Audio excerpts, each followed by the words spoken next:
مدرسہ بیت العلوم کونڈوا پونے اس official channel کو سبسکرائب ضرور کریں۔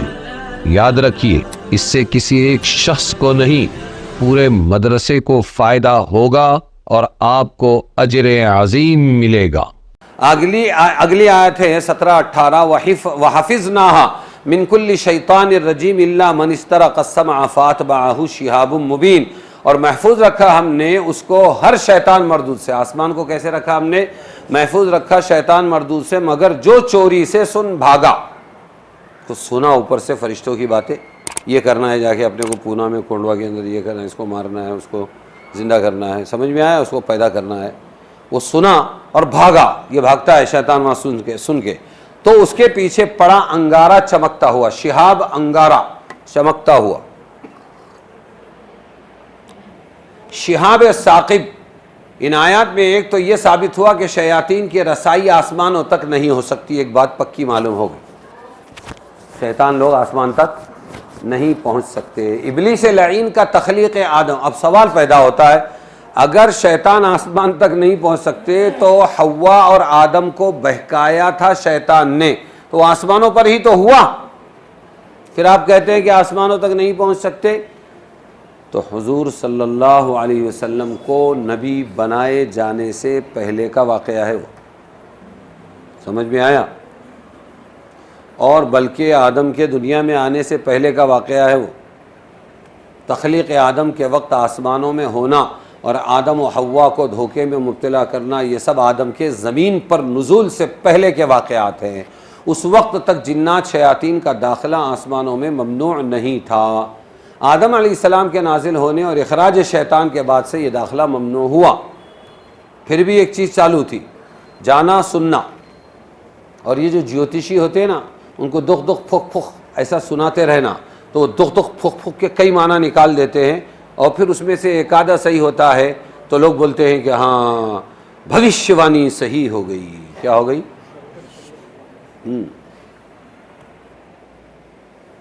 انا کننا نقعد، جیسے سورہ جن میں ہے، کیا کہہ رہے سورہ جن میں؟ جنات کہہ رہے ہیں، دیکھو انا کننا نقعد منها مقاعد للسمع فمن يستمع الان يجد له شهابا رصدا۔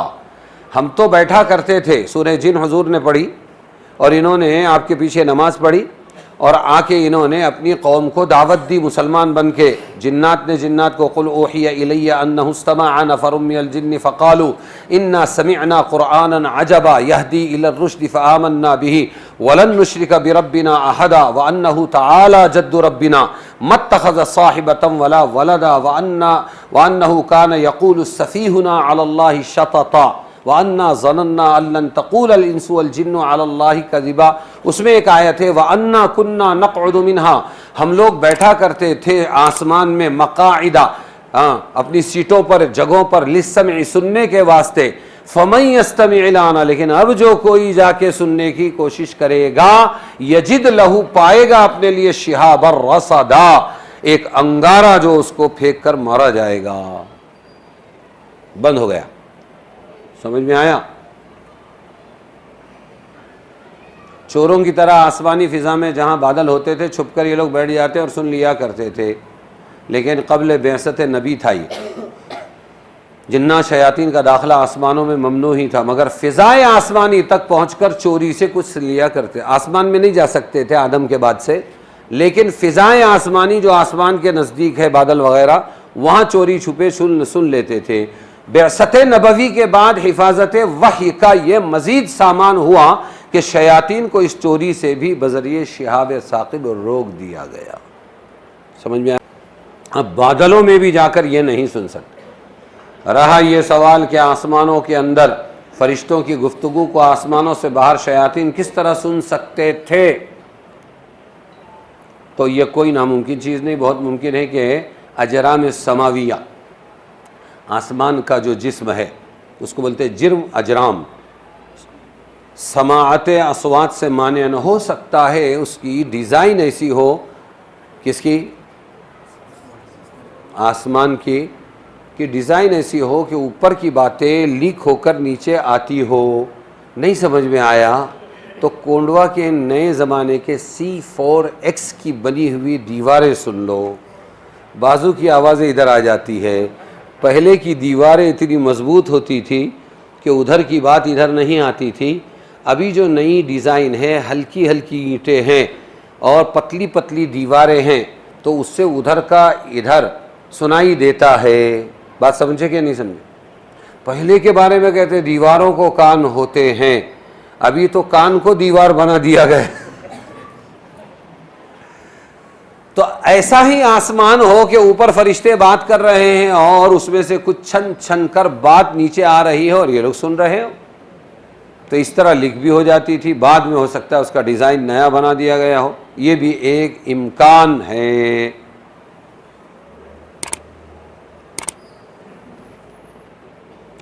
اور اب جو بنایا ہے کہ یہ شہاب ثاقب پکڑو اور پھینک کے مارو, تو یہ کاہے کے لیے؟ وحی کی حفاظت کے لیے, تاکہ شک پیدا نہ ہو.